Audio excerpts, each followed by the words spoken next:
여러분 안녕하세요. 경익남과 토론합시다. 오늘 일본에서 멀리서 비행기 타고 오신 박상준 교수님 초대해서 토론해 보겠습니다. 안녕하십니까? 네, 안녕하십니까. 인사 한번 부탁드려도 될까요?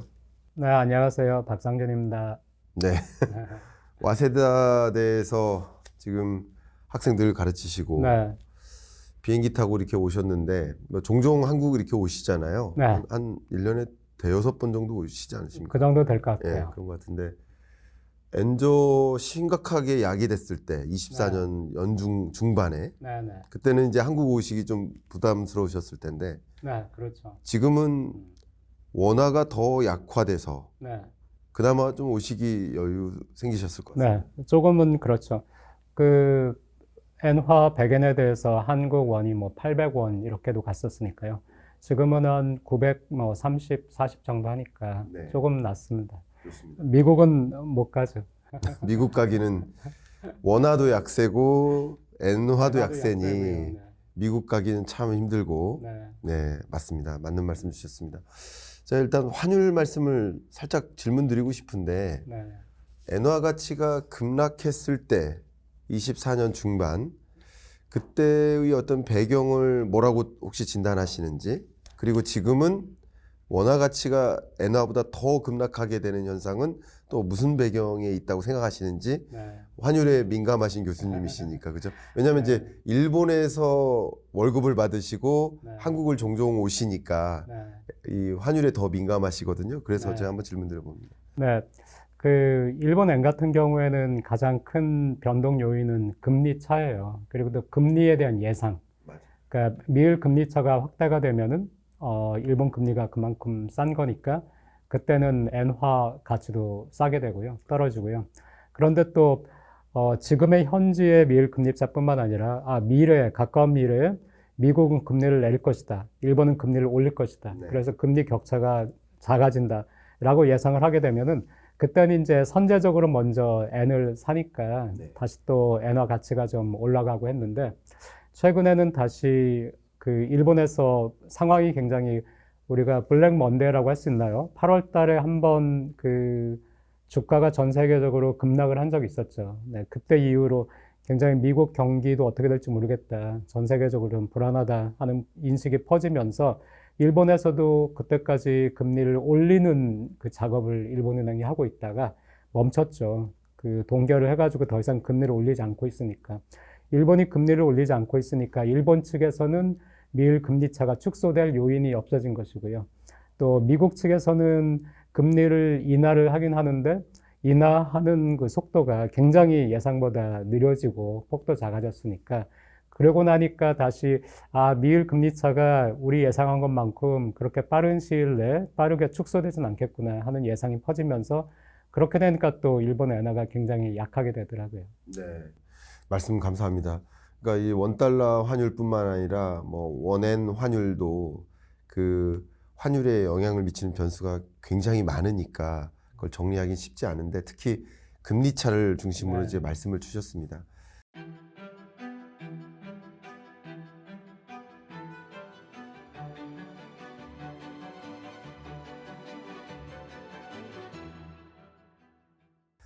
그러면 이 질문도 마저 드리도록 하겠습니다.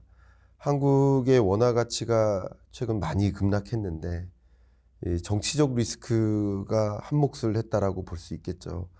근데 일본에서 본 한국 경제, 특히 2024년 12월 비상계엄 선언 사태 이후, 그러니까 대외국이 본 한국 경제 혹은 대외국이 본 한국의 정치적 리스크를 혹시 어떻게 평가하시는지 궁금합니다. 그러니까 대외 국민 입장, 국민 아니시지만 대외 국민 입장에서 봤을 때는 어떤 생각이신지. 네, 정치 리스크는 아무래도 해외에서 더 그 크게 평가를 하게 돼요. 네. 그러니까 다른 나라도 마찬가지고요. 예를 들어서 일본에서 지진이 온다 하면은 일본에서 느끼는 것보다 오히려 주변국에서 또 한국에서 그 리스크를 더 크게 보거든요. 네. 일본 사람들은 익숙해져 있기 때문에 네. 그게 리스크인 건 맞지만은 국내에서는 그렇게 크게까지는 인식하지 못해요. 맞아요. 그리고 한국에서도 지금 벌써 탄핵 탄핵만 본다면은 세 번째 탄핵이잖아요. 네. 21세기 들어서 뭐 25년 동안에 세 번째 탄핵이고 하니까 지금 그 이전의 탄핵에 비해서도 더 혼란스럽긴 하지만 그래도 우리는 좀 익숙해져 있잖아요. 네. 그리고 계엄도 뭐 금방 끝나긴 했고요. 네. 그런데 일본 사람들 입장에서는 그게 뉴스로만 접하니까 현장에 있는 것은 아니고 여기 사는 건 아니니까 더 위험하게 느껴져요. 네. 그래서 제가 그 한국에 올 때도 저뿐만이 아니에요. 최근에 이제 일본에 살고 있는 한국 사람들이 한국에 오잖아요. 네. 연말 연시 보낸다고. 네. 그러면은 저도 그런 얘기를 들었지만 다른 한국 사람들도 똑같이 얘기를 하거든요. 저도 주변 동료들이 좋은 마음으로 걱정해주는 마음으로 무사히 돌아오기를 기원합니다 하니까 저는 좀 황당한 거예요. 뭐 무사히 돌아오지 못할 정도의 그런 리스크는 아니라고 생각을 하는데 그런 이제 다른 한국 분들도 주변에 일본 친구들이 너 어떡하냐 너 괜찮니? 라고 연락을 하고 해서 정치 리스크는 더 좀 크게 보는 경향이 있고요. 그렇기 네. 때문에 정치 리스크가 있으면은 외국인들 입장에서는 투자를 훨씬 더 꺼리게 되죠. 바이어스가 발생하죠. 국내 사람들은 정치 리스크가 있어도 네. 좀 투자를 그러면 아무래도 투자가 축소되긴 하지만 그래도 그렇게까지는 아니지만 외국인들 입장에서는 이걸 정확하게 그 평가를 하기가 어려우니까 아무래도 좀 투자를 꺼리게 되고요. 그런데 경제에 있어서는 일본 사람들은 여전히 한국 경제를 좋게 보고 있어요. 그리고 한국 경제의 저력이라든가 하는 것도 좋게도 보고 또 어느 의미에서는 좀 아직 경계하고 두려워하는 면도 있고요. 그런데 저는 한국 사람이기 때문에 정치 리스크는 일본에서 보는 것보다는 그렇게까지 뭐 지금 물론 우리가 정치적으로 되게 혼란한 시기지만 네. 이 혼란이 뭐 가라앉을 것이다, 이렇게 해결될 것이다 이렇게 보고 있는데 경제는 일본 사람들이 일반적으로 한국을 보는 것보다는 저는 조금 더 한국 경제가 어렵다 이렇게 보고 있습니다. 그렇군요. 말씀 감사합니다. 정말 대외적으로 봤을 때 말씀 주셨던 것처럼 다른 나라에서 예를 들어서 전쟁이 터져요. 근데 그 예를 들어 러우 전쟁 같은 경우도 뭐 굉장히 심각한 일이지만 충격적인 참사인 건 맞지만 러시아 땅이 굉장히 큰데 어떤 한 지역에서 전쟁이 났다고 그 지역으로부터 멀리 위치한 여행을 간다거나 뭐 비즈니스 트립을 간다거나 했을 때 야 이거 위험하지 않아 이렇게 생각하시는데 사실은 현지인이 생각하는 것보다 대외 국민이 봤을 때 더 위험하게 네. 상황을 인식하는 경향이 있는 것 같고 네. 그래서 대외적으로 많은 외국인 투자자들이 한국 전쟁이다. 네. 지금 전쟁 났다고 생각하시잖아요. 그러니까 그 정도라고 판단하니까 사람도 이동하기 꺼리지만 돈도 한국을 이동시키기 꺼리는 네. 그러니까 그게 결국 원화 가치를 더 급락시키는 네. 그런 배경이 아닌가 이런 생각을 해봅니다. 네. 교수님을 또 모셔서 대화를 좀 나눠보려고 하는 그 근본적인 이유는 많은 분들이 또 일본을 이웃나라이고 여러 가지 역사적인 사실들을 함께한 나라인데 일본이 어떤 면에서는 교사가 되는 부분이 있고 또 어떤 부분에 대해서는 반면교사가 되는 부분도 분명히 있기 때문에 그런 부분들에 대해서 심층적으로 좀 말씀을 나눠보고 우리는 그러면 교사 혹은 반면교사 삼아서 어떻게 대응을 해야 될까라는 것을 좀 그림 그려보고자 좀 정중히 초대를 했습니다. 그런 관점에서 한 가지 환율 말씀드렸으니까 일본의 2025년 통화정책 스탠스는 어떨까? 이게 가장 많은 분들의 궁금증이에요. 왜냐하면 그동안 마이너스 금리를 운용하다가 24년 중반부터 금리를 인상하면서 마이너스 금리에서 정말 오랜만에 역사적으로 탈피를 하고 그런 과정에서 미국 다른 나라들은 금리를 인하하는데 일본만 인상을 하다 보니까 금리 격차가 축소되고 뭐 그러다 보니까 엔캐리 청산이 또 일어나고 그것이 또 세계 자본시장에 영향을 미치다 보니까 다른 나라들의 금리 인하의 어떤 스탠스도 봐야 되지만 일본의 금리 인상은 어떨까? 물론 인상한다고 언론에는 얘기를 하고 있지만 정말 인상이 가능할까? 어려운 목표가 아닐까? 이런 생각도 많이 들거든요. 어떻게 보고 계십니까? 네, 저는 몇 가지 요인이 있다고 생각을 해요. 네. 우선은 당분간은 인상을 하거나 하지는 않을 것 같아요. 당분간은 그 금리 정책에 뭐 큰 변동을 줄 것 같지 않아요. 네. 왜냐하면은 지금 굉장히 세계 경제가 예. 그 불안정하잖아요. 네. 특히 트럼프 정권이 이제 출범을 할 텐데 네. 트럼프 정권의 경제 정책이라는 것이 하고 있는 얘기가 여러 가지로 모순이 된다고 사람들이 생각을 해요. 네. 그래서 그 정책 방향이 어떻게 잡힐지 정확히 그거를 모른다고 생각하기 때문에 지금 되게 혼란스러워하고 이런 혼란기에는 이 어떤 교란 요인을 또 중앙은행이 만들고 싶어 하지 않으니까요. 그래서 일본 중앙은행은 일단은 현상 유지를 하려고 한다고 생각을 하고요. 그런데 만약에 좀 경제가 좋아진다, 경제가 안정된다, 그리고 일본 기업들의 그 실적이 그리 나쁘지 않다라고 한다면은 장기적으로는 금리 인상을 하지 않을 수는 없어요. 네. 일본은행이. 왜냐면은 그동안 양적 완화를 통해서 너무나 많은 일본 국채를 일본은행이 샀기 때문에 지금 국채가 시중에서 유통되기가 어려울 정도로 시중에 있는 국채의 양이 줄어들었거든요. 네, 이런 상황에서 계속해서 그 낮은 금리를 유지하기 위해서 일본은행이 무리하게 국채를 계속 살 수는 없어요. 그러니까 결국에는 국채를 더 이상 사지 않는다는 얘기는 네, 금리 인상을 용인을 한다는 얘기니까 네. 그렇게 결국에는 갈 수밖에 없지만은 하지만은 지금과 같은 그 불안정성이 변동 상황이 계속 지금 같은 그 혼란 상황이 계속되고 있는 상황에서는 그 일본은행이 금리 정책을 바꾸려고 하지는 않을 거라고 생각을 해요. 그렇죠. 그러니까 목표는 일본 은행이 생각하고 있는 중립금리, 그 목표하는 금리는 뭐 그래도 한 0.5에서 0.67%까지 도달하고자 하겠지만 그렇지만 그 금리 인상의 여정이 너무 혹독하니까 일본 경제도 지금 막 미국처럼 견고한 그런 흐름은 아니니까 그러니까 금리 인상이 좀 힘겹다, 어렵다 이렇게 판단할 수 있을 것 같고 특히 트럼프 2.0 시대에 트럼프가 어떤 식으로 정책 드라이브를 걸지 모르니 조금 관망하다가 금리 인상을 단행하고자 하는 조심스러운 국면이지 않을까 좀 이렇게 평가를 해볼 수 있을 것 네, 같습니다. 맞습니다. 말씀하신 대로고요. 그 두 가지 요인을 더 보자면은 네. 또 한 가지는 일본의 그 정부 부채거든요. 네. 일본의 정부 재정.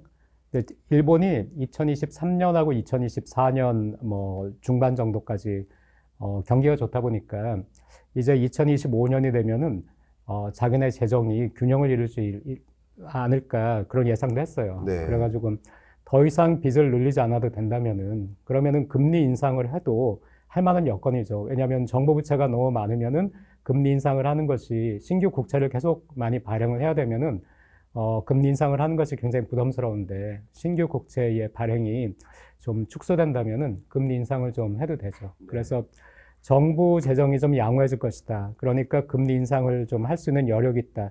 이런 판단을 했었는데 과연 올해 그 2025년에 예상한 대로 정부 재정이 좋을 것인가? 네, 좋다면은 또 금리 인상을 할 수 있겠지만은 좋지 못하다면 금리 인상을 하기 어려울 것이고요. 그리고 엔화에 관련해서는 한번 그 150엔을 저지선으로 생각해서 일본은행이 9조 엔이나 써가면서 그 150엔을 방어를 한 적이 있어요. 달러당. 그런데 그게 깨지고 나서 일본 경제 그닥 큰 마이너스 충격은 없었어요. 그래서 160까지 결국 갔고 160을 저지선으로 생각을 했고 또 160에서 다시 막았어요. 근데 지금 그래서 140대까지 갔다가 다시 또 지금 150이 깨지면서 뭐 150 그 중반에서 움직이고 있고 160까지도 가까이 가고 하는데 이 160에서는 일단 막으려고 할 것 같아요. 만약에 160이 깨졌는데 150이 깨졌을 때처럼 그렇게 큰 혼란이 없다라고 하면은 160도 내줄 수도 있는데 일단 지금은 160에서 막으려고 하고 있기 때문에 만약에 엔화가 너무 그 가치가 떨어진다. 그래서 160을 막아야 되겠는데 막아야 될 이유가 있는데 굉장히 막기가 어렵다라는 상황이라면은 그때 그거는 또 금리를 인상하게 되는 요인이 돼요. 그래서 그 엔화의 변동이라든가 정부의 재정이라든가 이 두 가지 요인도 금리 정책에 영향을 줄 거라고 생각합니다. 그렇군요.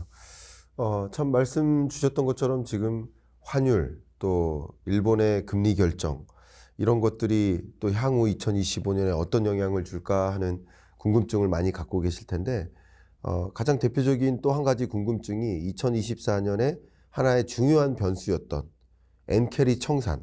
그러면 아무래도 이런 지금 2024년의 스탠스보다는 금리 인상에 적극적일 수 없는 상황에 놓였으니 엔캐리 청산 공포는 상대적으로 덜 할 수 있지 않을까라는 막연한 기대는 좀 많이들 하시는 것 같습니다. 저도 그런 생각을 하고요. 교수님은 혹시 이 엔캐리 청산이라는 것이 25년에 중요한 변수로 작용할 것으로 보시는지, 어떤 부분을 우리가 예의주시해야 될지 그 부분 한번 고견을 여쭤봐도 될까요? 네. 저는 그냥 일본 그 외환시장, 또 일본의 그 금융시장의 일반적인 정서, 그거를 말씀드릴 수 있는데, 네. 지금 현재 엔캐리는 또다시 이슈가 되진 않고 있어요. 그러니까 네. 말씀하신 것처럼 지금은 일본 은행이 더 이상 금리를 인상할 그 움직임을 보이지 않으니까 네. 엔캐리 청산에 대해서는 별로 얘기가 없어진 상태고요. 예. 없다는 얘기는 이제 엔캐리 청산의 공포, 네. 이것도 많이 잦아들었다는 얘기고, 네. 그런데 그 엔캐리 자체에 대해서는, 또 엔캐리 영향력에 대해서는 조금 일본에서 보는 시각, 또 뭐 미국에서 보는 시각, 한국에서 보는 시각이 좀 다른 것 같아요. 네. 그래서 한국에서 엔캐리를 가장 많이 얘기하는 게 저는 세 나라 중에서는 한국 같아요. 다른 나라와 비교한다 하더라도. 네. 한국이 어떤 점에서는 일본을 굉장히 무시하는 면이 있는데, 네. 어떤 점에서는 또 일본을 과대하게 평가하는 면이 있는 것 같아요. 네. 그래서 지난번에 블랙 먼데이라고 맞아요. 갑자기 주가가 폭락했을 때, 8월 5일이죠. 8월 5일이었습니까? 예, 예. 네. 그때 전 세계적으로 그 미국 경기 침체에 대한 공포 때문에 그런 일이 발생했다는 게 일반적인 평가였거든요. 그러니까 그때 엔캐리 얘기도 나오긴 했어요.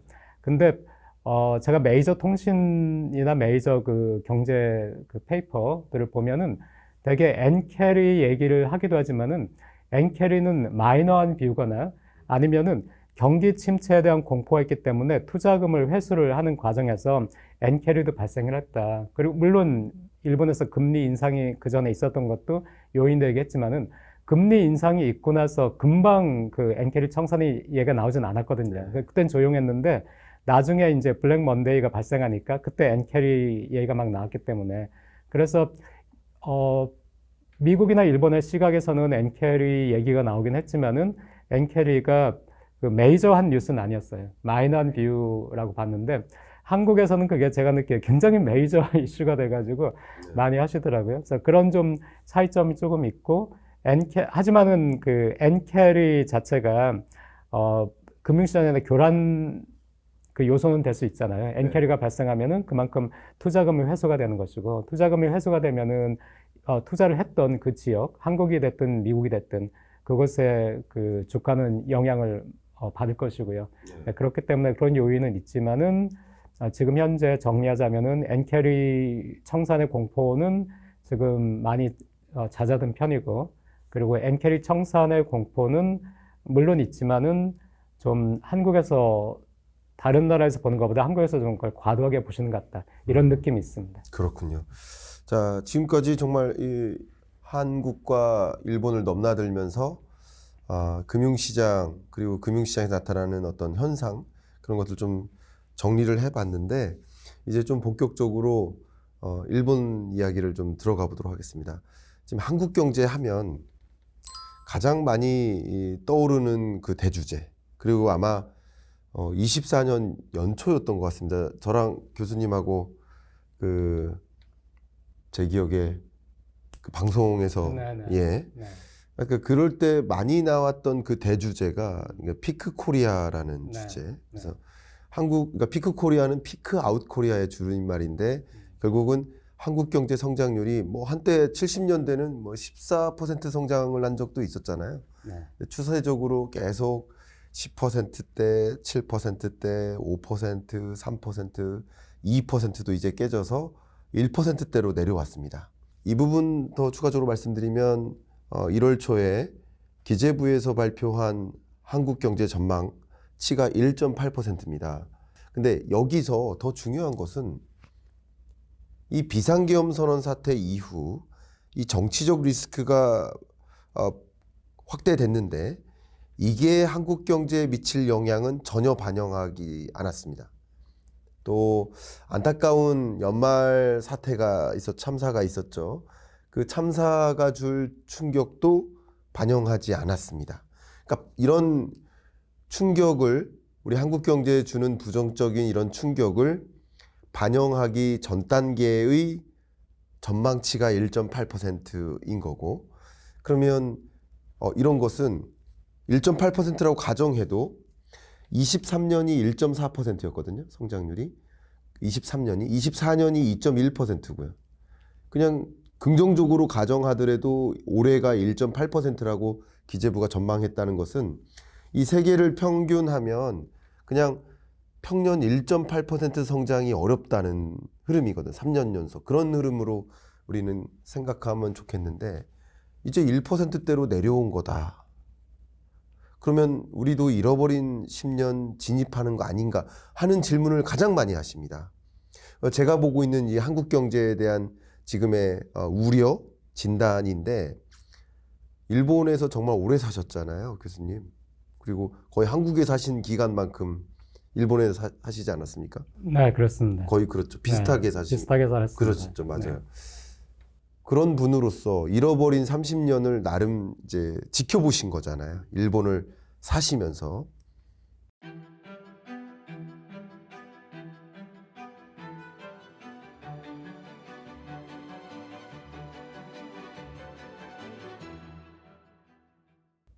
그래서 질문 드리겠습니다. 우리 잃어버린 10년 진입하는 모습이라고 혹시 진단을, 굉장히 어려운 질문일지 모르지만 그렇게 진단하시는지, 잃어버린 30년을 경험한 일본에서 경제학 교수를 지내오신 분으로서 어떻게 또 우리 한국 경제를 판단하시는지 조심스러운 질문 좀 여쭤보겠습니다. 네, 기재부의 1.8%는 아마 실질이었을 것 같아요. 지금 말씀하신 것은 이제 실질 뭐 1.4, 2.1, 1.8이니까 네. 평균으로 하면 뭐 2.0도 안 되는 안 되죠. 낮은. 네, 그런데 이게 일본에서는 이 정도 되면은, 만약에 일본에서는 연평균 2%다 하면은 이게 사실은 일본에서는 오히려 정책 목표예요.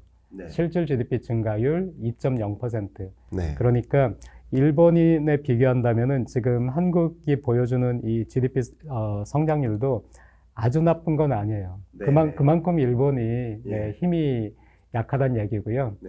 네, 그런데 하지만 지금 과거에 비해서 한국 사람들이 느끼기에 자꾸 2.0 아래로 내려간다 하는 것이, 그렇다면 우리도 이제 그 잃어버린 10년 이렇게 가는 것은 아닌가 하는 거에 관해서는, 그 잃어버린 10년이라든가 20년은 좀 일본적 특성이 있기 때문에 저는 그거보다 만약에 저성장이라든가 장기 저성장이라고 얘기한다면은 우려하신 대로 저는 한국이 이미 뭐 저성장 시대에 진입을 했다고 생각을 해요. 이전부터 그 얘기를 했고요. 네. 그래서 지금은 저성장 시대에 진입했느냐 안 했느냐 하는 논의보다는 저는 이미 저성장 시대에 진입을 해가지고 이 시대를 살고 있기 때문에 저성장 시대에 그렇다면 한국은 어떻게 해야 되는가 하는 얘기를 해야 된다고 생각을 합니다. 네, 너무 좋은 접근이신 것 같습니다. 저성장, 저도 저성장 고착화라는 표현을 자주 해드리고 있는데, 저성장 고착화로 이미 우리는 진입했기 때문에 저성장 고착화 될 것인가에 대한 논의를 하는 것은 상대적으로 좀 무의미하고, 이 저성장 고착화를 어떻게 잘 살아갈 것인지, 이런 국면에서 그리고 그 저성장 고착화된 삶을 일본은 이제 이미 살았기 때문에 거기서의 어떤 반면 교사를 삼아갈 부분이 분명히 있겠다, 이런 생각을 해봅니다. 한 가지 그러면 이런 질문을 드리겠습니다. 일본의 경우에는 그 30년 동안 거의 임금이 동결되다시피 하지 않았습니까? 그러면 우리나라는 어쨌든 임금이 상승하고 있는데, 최저임금도 상승하지만 임금 근로자의 임금도 상승하고 있는데, 경제가 뭐 저성장 국면에 진입했어도 그 이상으로 임금이 상승하고 있는 모습을 보면, 그래도 2천만이 넘는 임금 근로자 입장에서 그 어려움을 느끼시겠지만 덜 체감하실 수 있잖아요. 근데 실제 잃어버린 뭐 10년, 30년을 경험한 일본은 어떤 체감 경기, 어떤 느낌이었을까를 좀 여쭙고 싶습니다. 네. 최근에는 일본에서도 지난 2, 3년간 그 인플레이션이 발생을 했죠. 네. 그래서 뭐 3.0을 넘기도 했었고요. 네. 또 뭐 지금은 2.0 뭐 좀 넘는 수준인데, 인플레이션이 한국에서는 너무나 익숙한 풍경이죠. 네. 그래서 우리는 물가가 오르지 않는다면 그게 되게 이상할 것 같아요.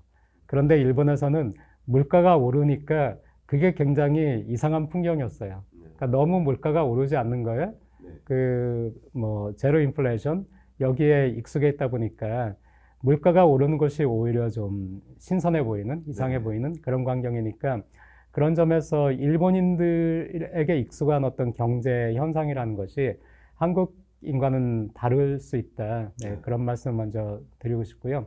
그 다음에 일본에서 그렇게까지 임금이 오르지 않은 것은 일본 경제 전체적으로 뭐 안 좋았기 때문이기도 하지만은 구체적으로는 기업들이 굉장히 위험했기 때문이에요. 네. 우리가 알고 있듯이 많은 일본 기업이 도산을 했고 또 굉장히 뭐 잘 나가던 일본 기업들이 굉장히 좀 축소되고 규모가 축소되고 이런 뭐 케이스들도 많았고요. 그러니까 기업의 임금을 인상할 수 있는 여력이 없다 보니까 그래서 임금을 인상하지 못했고요.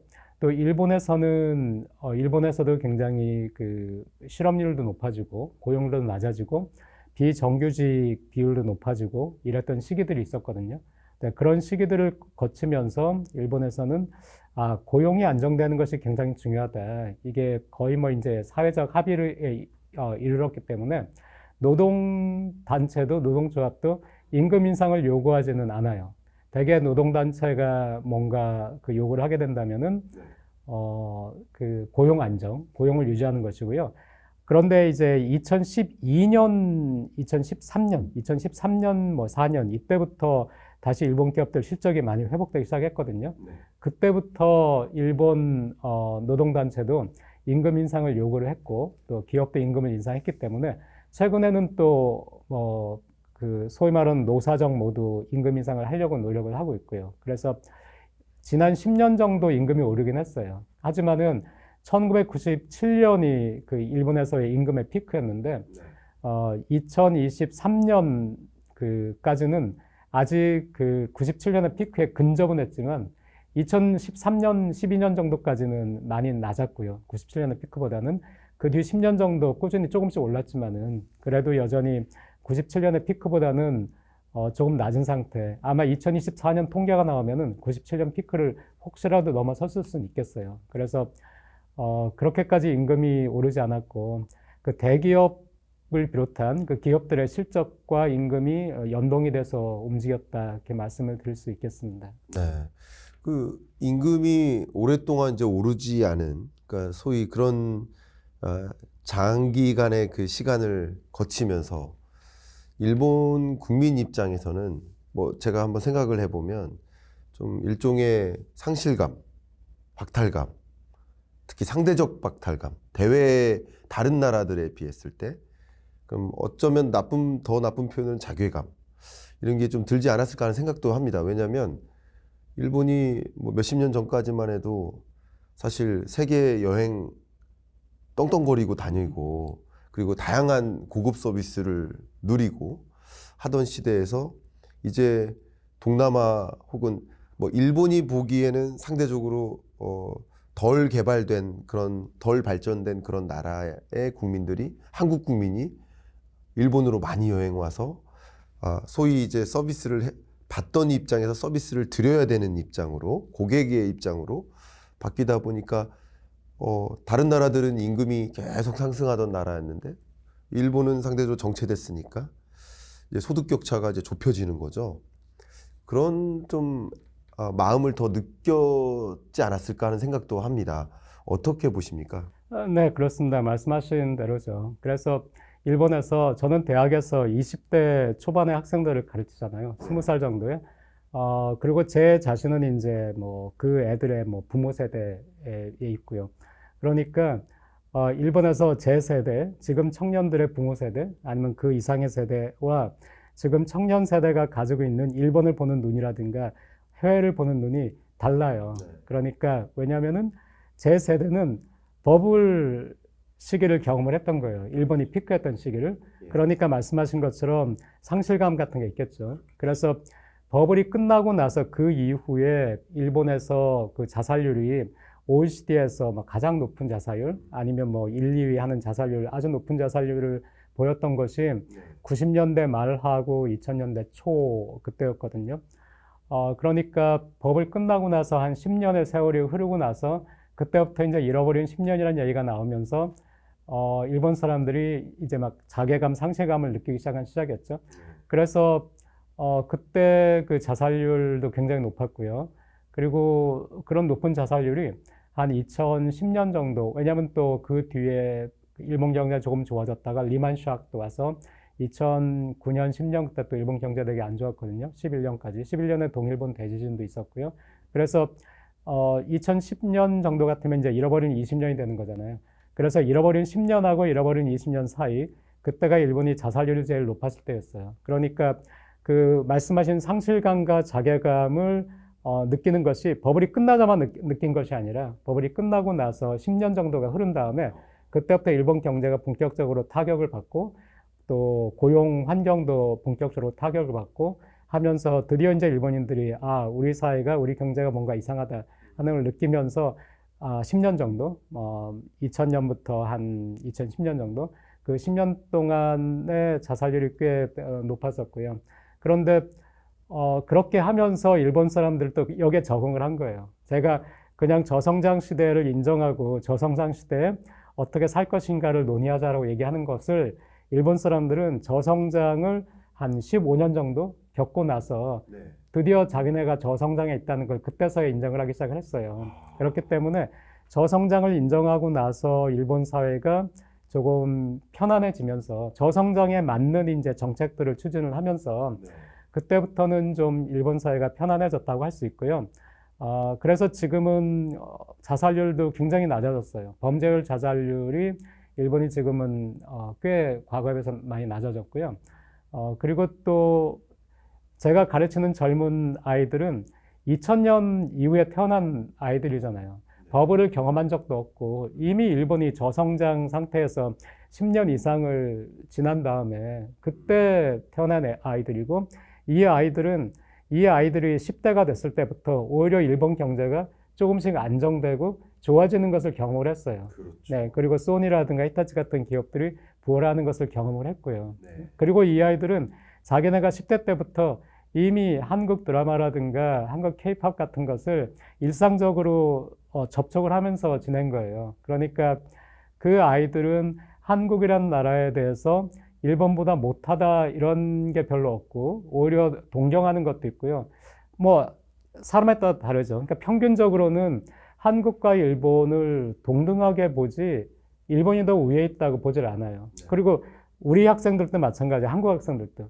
한국 젊은이들도 한국과 일본을 동등하게 보는데 저는 젊은 사람들과 늘 같이 저의 주된 고객은 늘 젊은 사람들이었잖아요. 그러니까 그들의 얘기를 늘 듣고 관찰하고 하다 보니까 저도 그런 시각을 은연중에 가지게 된 거예요. 일본과 한국은 동등하다. 네. 그런데 우리 세대 사람들과 우리 윗세대 사람들은 여전히 과거의 시각을 가지고 있어요. 그러니까 제가 아까 일본에 대해서는 너무 과소평가하거나 과대평가하려고 한다 하는 것들이 우리 세대 사고방식이고 근데 그걸 일본 사람들도 가지고 있어요.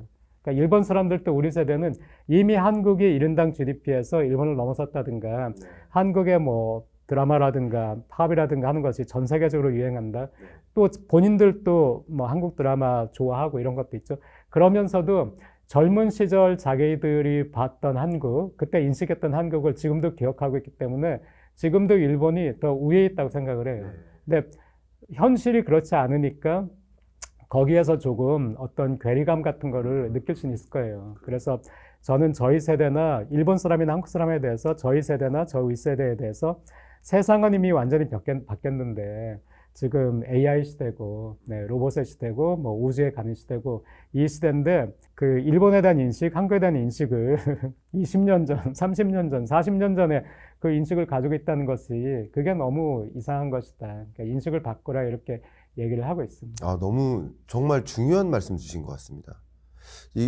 지금 이 말씀이 저는 우리 한국 경제에게 굉장히 큰 울림을 주는 메시지다라고 생각을 합니다.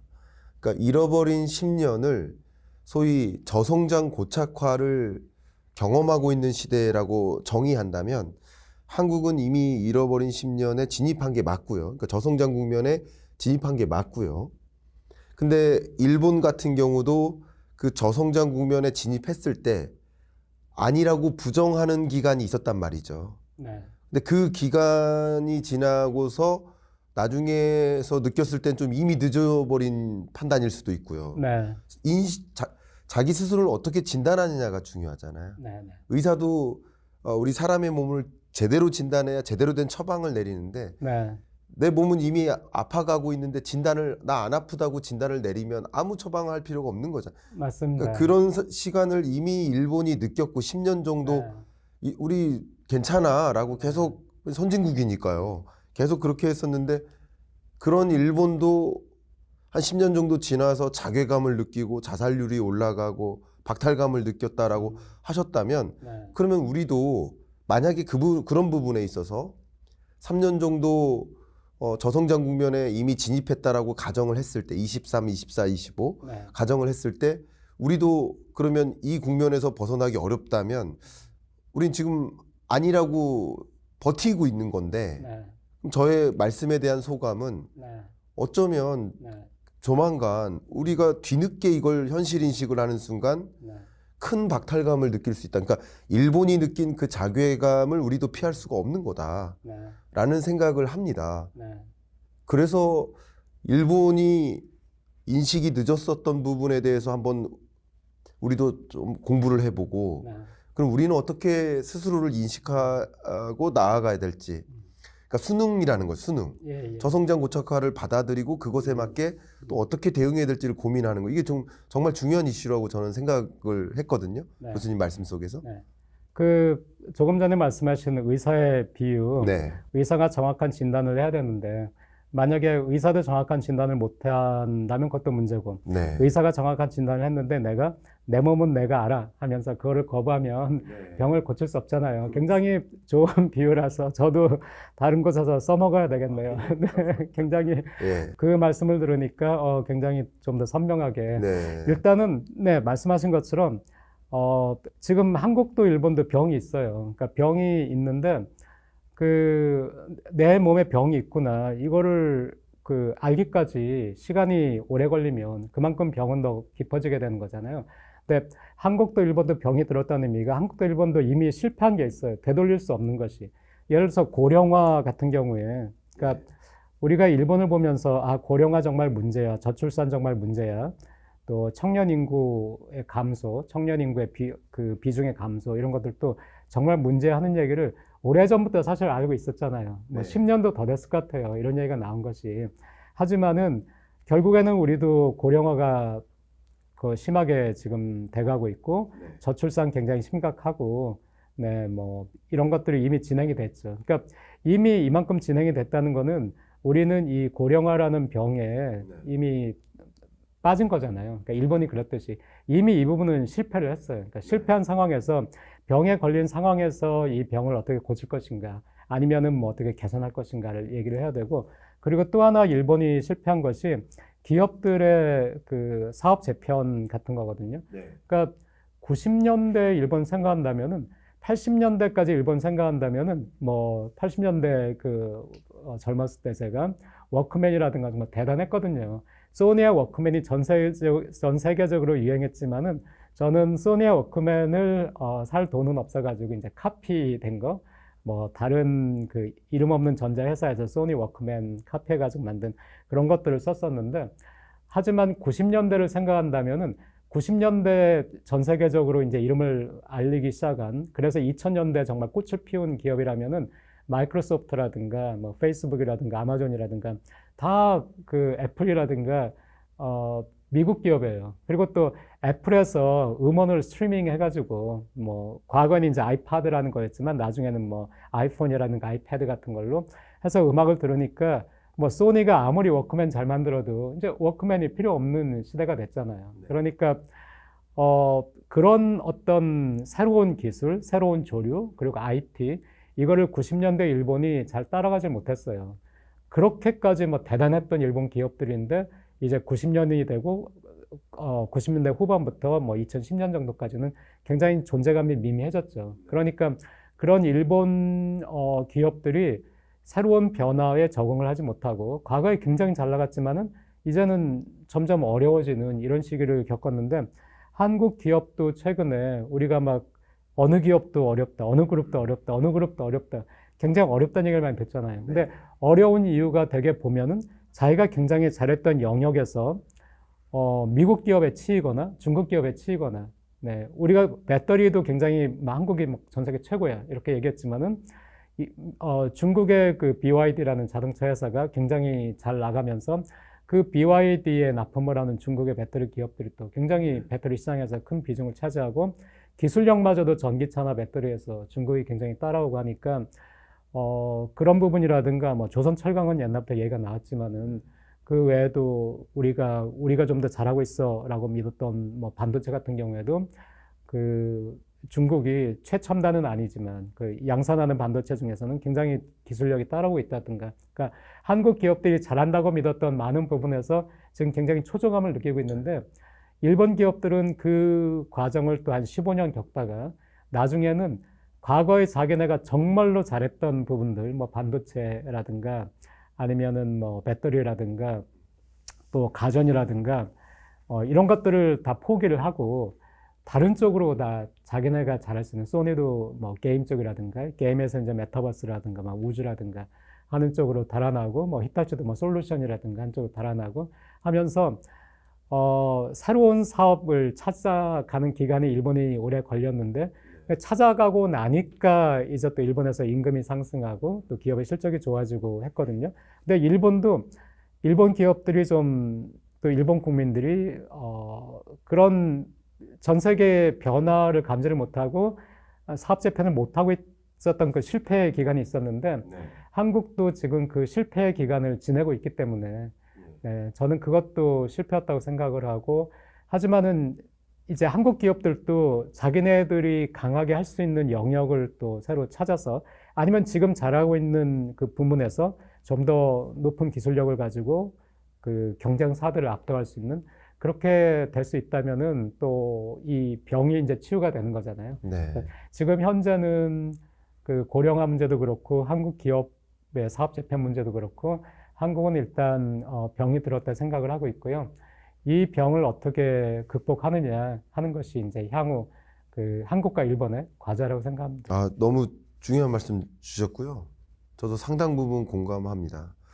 근데 갑자기 이제 사업재편 또 말씀을 주셔서 어떤 생각이 떠올랐냐면요. 제가 제 기억에 2016, 17년 요 정도였었는데요. 그때 이제 산업통상자원부에서 사업재편 지원법, 이제 약자로 뭐 기활법 혹은 원샷법 이런 표현을 썼었는데 그 제도를 이제 처음 만들 때 제가 참여를 했었어요. PM으로. 예.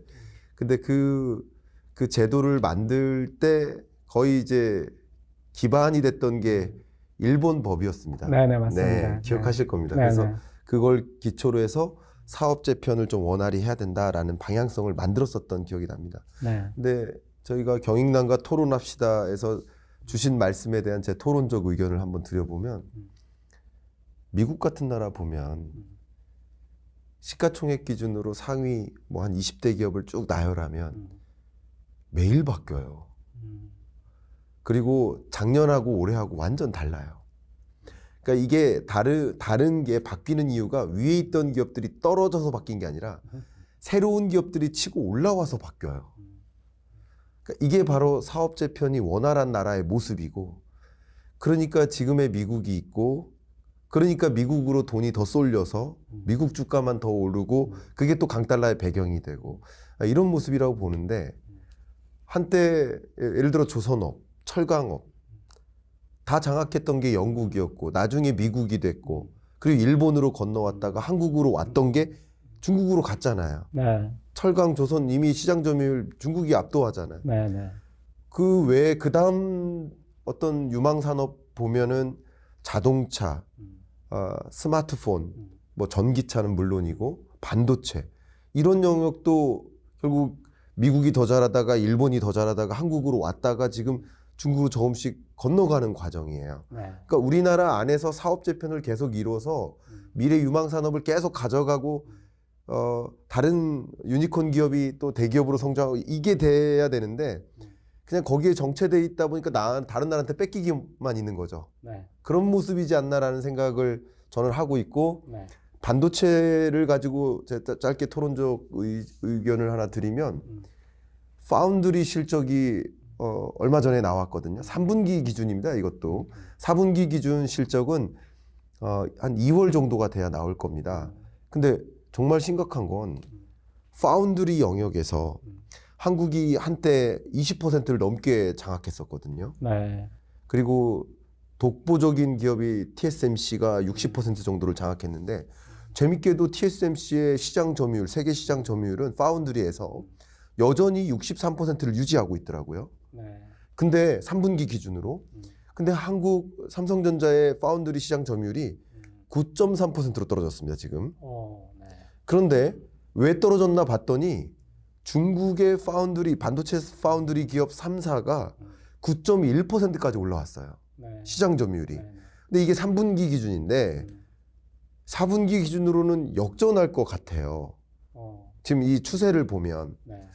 그러니까 이게 어쨌든 반도체 파운드리라는 영역도 물론 중국은 중국 반도체 수요를 기반으로 성장했겠지만 우리가 수출했던 반도체 수요처를 뺏기는 거잖아 어쨌든. 네. 이렇게 보면 그러니까 지금 우리가 생각하고 있는 유망 산업 그 유망 산업에서 매출을 일으키고 부가가치를 올리는 기업들의 실적도 지금 계속 또 추격받고 뺏기는 모습이지 않나. 네. 근데 이런 모습을 일본은 먼저 경험한 거 아니겠습니까? 그렇습니다. 그러니까 우리가 반면교사 삼아서 네. 네. 방향성을 찾아야 된다는 생각인데. 네. 네.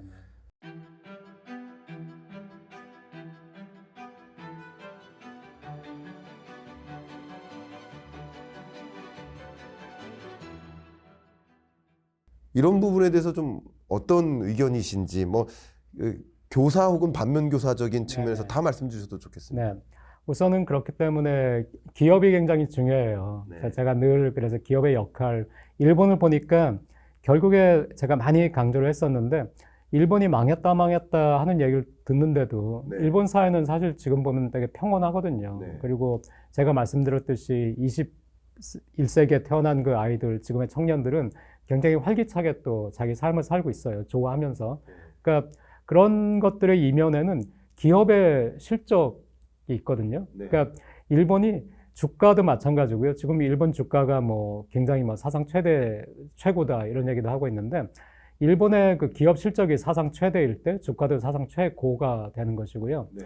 또 실업 같은 경우는 완전 또 반대로 움직여가지고 기업의 실적이 좋으면 실업률이 떨어지고 실적이 나쁘면 실업률이 올라가고. 그러니까 기업이 얼마나 하느냐에 따라서 그 경제 전반적으로 움직이기 때문에 저는 기업의 역할이 굉장히 중요하다고 생각을 하고, 근데 그렇기 때문에 정책이라든가 이런 거에 대해서도 기업의 얘기를 굉장히 많이 들어야 된다고 생각을 해요. 네. 그러니까 기업의 얘기는 도외시 한 채 막 정책을 만든다든가 하는 것이 잘못된 것이고, 또 하지만은 또 기업의 친기업적인 발언을 한다면은 게 친재벌이라든가 뭐 기업이 잘못을 해도 재벌이 뭐 법을 어겨도 다 봐주고 다 사면해주고 하는 것이냐 하는 예가 나올 수 있지만 그런 것이 아니라 기업들이 정말로 그 활동하기 좋게 사업 재편을 하기 좋게 그렇게 그 여러 가지 장치를 마련해 줄 수가 있는 것이고요. 네. 그러니까 예를 들어서 그 어떤 뭐 법을 관련된 법을 만든다, 뭐 반도체 특별법이라든가 뭐 여러 가지 만든다 할 것 같으면은 사실은 그 법의 이름이라든가 뭐 법의 그 전체적인 방향성보다 훨씬 중요한 거는 그 법의 세부적인 내용이잖아요. 그 세부적인 내용은 얼마 전에 토론을 통해서 사실 어떤 법을 만든다 하면은 서로 찬성 반대 의견이 있을 수밖에 없는데 그것들을 잘 보면서 조정을 해가지고 모두가 만족할 수는 없지만 이렇게 하는 것이 우리나라를 위해서는 최선이겠다 하는 쪽으로 이제 조정을 해서 만들어야 되는 것이잖아요. 그러니까 예를 들어서 뭐 주 52시간이다. 일단 일본은 그 일하는 방식의 개혁이라든가 하는 노력을 통해서 지금 현재 한국보다 노동의 시간이나 노동의 강도는 훨씬 약해요. 시간도 짧고 노동의 강도도 약하고 굉장히 직장을 편한 곳으로 만들자 하는 노력을 많이 해가지고 직장 자체는 정말로 굉장히 많이 편해졌어요. 일본 건 체감을 했을 정도로. 하지만은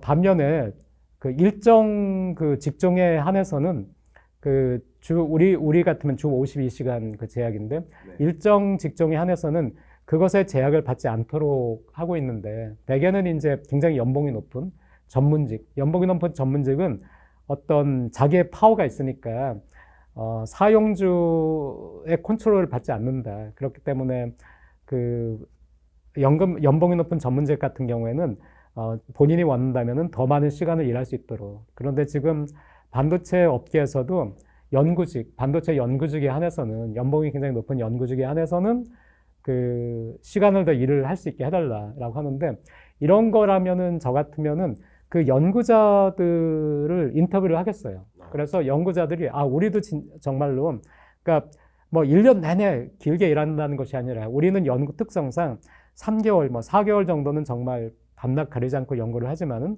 그 뒤에는 또 뭐 그 대신에 오래 쉴 수 있게 1년 전체를 보면은 많은 시간 일하지 않는다 하더라도 좀 어떤 특정 기간에 특화해서 일하는 것은 좀 규제를 완화해달라라고 하는 것을 연구자들 자체가 그런 여론이라면은 그거는 저는 충분히 반영이 가능하다고 생각을 해요. 그래서 이런 식으로 자꾸 기업이 예를 들어서 뭐 52시간 가지고 안 돼 해가지고 더 늘리자 하는 거는 저는 그거는 반대예요.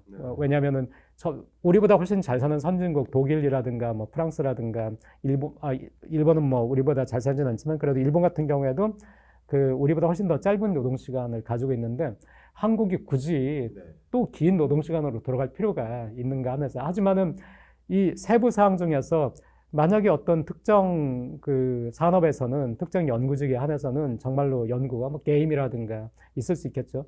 그렇게 해서 그런 게 있다면은 그거는 기업의 얘기를 듣고 노동 쪽의 얘기를 들어가지고 조정을 해가지고 만들 수가 있다고 생각을 해요. 그래서 아까 말씀하신 그 원샷법이라는 것도 일본을 기준으로 해서 그 원샷법이라는 것을 만든 걸 제가 알고 있는데 거기에 일본에는 없는 여러 가지 규제 조항이 또 있었기 때문에 우리가 원샷법 이후에 한국에서 뭐 대단히 그렇게 어떤 기업의 사업 재편이라든가 그 법을 활용을 해가지고 뭐 삼성하고 현대에서 뭐 어떤 공동으로 자회사를 만들었다든가 그런 움직임이 별로 없었잖아요. 근데 반면에 일본의 원샷법 같은 경우는 그 법 이후에 대기업들이 서로 이제 자기네가 경쟁력을 잃은 부분을 떼내가지고 저쪽에다 판다든가 뭐 합작을 한다든가 여러 가지 좀 움직임이 있었거든요. 사업 재편에 도움이 됐어요. 그래서 그런 것들도 정말로 사업 재편에 도움이 되는 법을 만들겠다면은 기업들의 얘기를 들으면서 하지만은 기업들이 자기들의 이기심 때문에 막 주장하는 그것들을 컷하는 건 필요하지만은 굉장히 좀 세부적으로 많은 고민이 필요하다고 생각을 해요. 그런 것들이 지금 현재 한국의 분위기 상에서 조금 부족하지 않나. 자꾸 지금도 무슨 얘기를 하면은 항상 나누려고 친기업이냐, 친노동이냐. 저는 친기업은 반노동이고 친노동은 반기업이다. 이 이분법을 정말 싫어하거든요. 중요한 말씀 주셨네요. 네. 정말 말씀 주신 것처럼 저도 그냥 이대로는 중국한테 다 뺏긴다 이거죠. 이대로는. 네. 한국은 반도체도 뺏기게 생긴 거. 이미 주력 산업들을 대부분 뺏겼는데 그리고 역사적으로도 옮겨가고 있는 흐름인데 뭔가 이대로 주저앉지 않기 위해서는 뭔가 더 고민을 해야겠다 이런 생각을 했고 이른바 한국의 일본화죠. 예. 한국의 일본화 이대로는 피할 수 없다라는 생각을 좀 해보고 그런 관점에서 말씀 주셨던 것처럼 사업 재편이 됐던 뭐 기업 입장에서의 그 요구 그리고 노동자 입장에서의 요구 고루 들어서 이분법화하는 게 아니라 그죠? 네. 예. 기업 입장에서의 요구를 들으면 꼭 반노동자적인 건 아닐 수도 있잖아요. 노동자 친화적인 또 기업 친화적인 동시에 그런 것들을 다 총괄할 수 있는 포괄할 수 있는 그런 제도적 개편도 마련돼야 되겠다 뭐 이런 생각도 합니다. 저희가 벌써 쭉 1시간 가까이 달려왔는데요. 제가 마지막 질의를 좀 드리고 싶습니다. 그러니까 한국이 저는 이제 그 경제전망서에는 두 번째 한국이라는 표현을 썼었거든요. 네. 두 번째 한국이 되었으면 좋겠다. 이대로는 계속 이렇게만 가니까 네. 이렇게 가다가 다시 한번 또 새롭게 시작하는. 그러니까 예를 들어서 20살이 있고 40살이 있으면 40살이라고 보지 말고 두 번째 20살이라고 하자. 뭐 이런 느낌하고 비슷하거든요. 네. 그런 관점에서 이제 한국이 일본의 그 모습을 보면서 마치 자아도취하듯이 우리가 일본을 추월했어. 사실 이게 추월한 게 일정 부분 일본은 가만히 있는데 한국만 열심히 달려서 추월한 게 아니라 사실은 둘 다 뒷걸음질 치는데 일본이 더 뒷걸음질 친 거라고 볼 수 있거든요. 그러니까 오히려 이럴 때일수록 이대로는 뭐 다 뺏긴다. 뭐 이대로는 잃어버린 10년에서 헤어나올 수 없다라는 현실 인식을 빨리 하는 거. 앞서 말씀 주셨던 그거부터 필요한데 인구 구조 변화에 대한 대응도 한 3년 전까지만 해도 우리 저출산 특위에서 대응이라는 관점에서 접근을 하다가 한 3년 후부터는 수능으로 바꿨거든요. 네. 이걸 대응을 못한다면 네.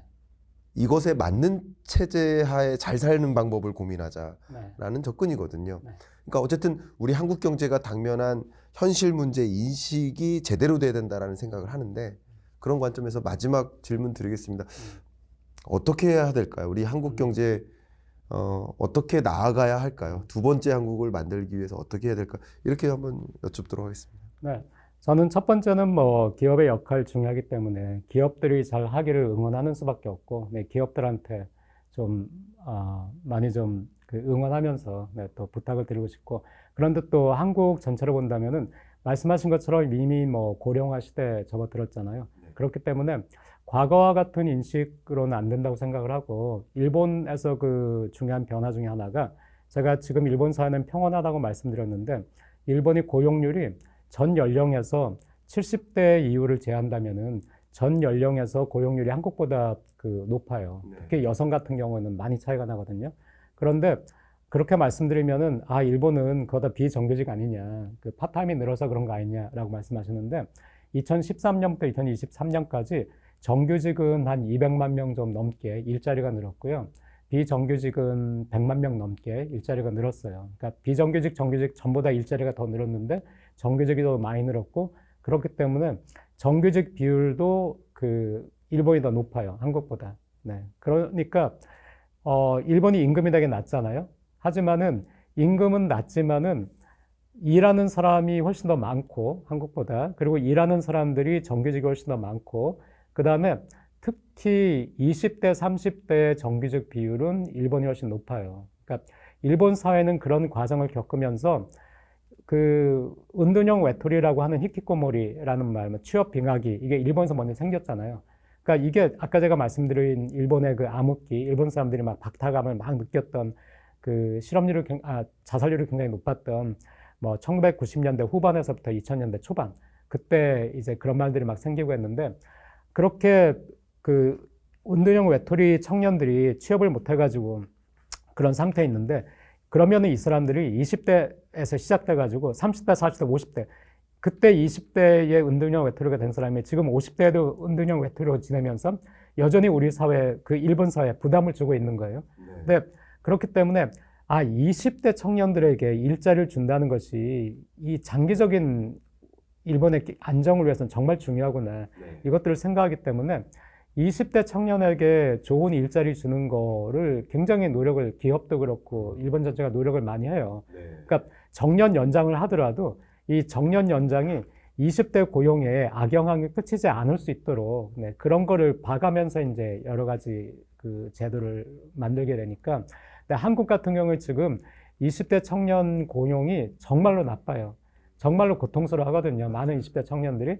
그런데 취업이 좋은 것에 자기가 원하는, 지금 한국 사회에서 취업을 했을 때 다들 축하하는 그런 자리에 가면은 연봉은 일본의 그 취업자에 비해서 20대 청년의 취업이 한 뭐 1.6배, 7배 정도 높아요.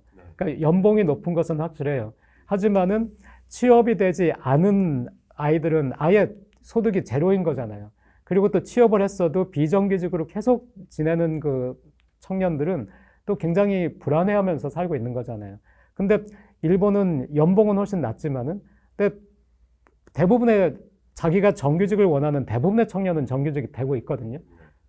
그렇다면은 저는 어느 사회가 더 불안할 것인가 하는 면에서 제가 체감하기로 한국 사회가 더 불안하다고 느껴요. 그렇기 때문에 이런 문제들 어떻게 해서든지 우리 사회가 청년들은 길러야 된다. 이 청년들이 30, 40, 50 되면 결국 우리 사회 중추가 되는데 그 청년들의 많은 수가 지금 직업 때문에 그 일자리 때문에 고통을 받고 있으니까 그런 식으로 장기적인 그 관점을 가지고 지금의 정책들을 조금 어느 부분에서 조금 희생할 부분은 정년 연장을 한다 하더라도 정년 연장이 되는 만큼 임금을 깎는다든가 하는 그런 노력들을 통해서 우리 사회 전체가 좀 혜택을 받을 수 있는 방법을 자꾸 궁리를 해야 된다. 그렇게 생각을 합니다. 너무 귀중한 말씀 주셨고요. 우리 한국 경제를 바로 인식하고 지금 우리가 당면한 이 초고령 사회에 진입한 우리 한국 경제가 이 상황에 맞는 고용 구조를 어떻게 개편할지, 또 친기업적이면서 동시에 친노동자적인 그런 정책들을 또 어떻게 마련할지, 그냥 현실 문제 인식을 제대로 하는 것, 이대로는 한국이 더 일본보다 불안하다. 단순히 1인당 GDP가 일본을 앞질렀으니까 우리가 낫다가 아니라 사실은 고용 구조나 이런 걸 보면 더 심각하다. 어떻게든 경제활동 참여를 이끌 수 있도록 하는 그런 노동시장 정책들, 이런 것들을 갖가지 면에서 고민해야 되겠다라는 생각을 했고, 그런 것을 바탕으로 해서 한국은 두 번째 한국으로 다시 한번 도약하는 그런 기회를 마련했으면 어떨까 하는 마음을 담아서 토론을 좀 진행했습니다. 끝으로 오늘 처음 경인당과 토론합시다 출연해 주셨는데 토론하신 소감 어떠셨는지 말씀 부탁드리고 마무리하겠습니다. 네. 마지막에 굉장히 정리를 잘 해주셔가지고요. 네, 그래서 아닙니다. 예. 기분 좋게 끝날 수 있어서 좋습니다. 정말 감사하고요. 다음에 또 한국 오실 때 뵈면 또 좋겠습니다. 오늘 감사합니다. 네, 감사합니다.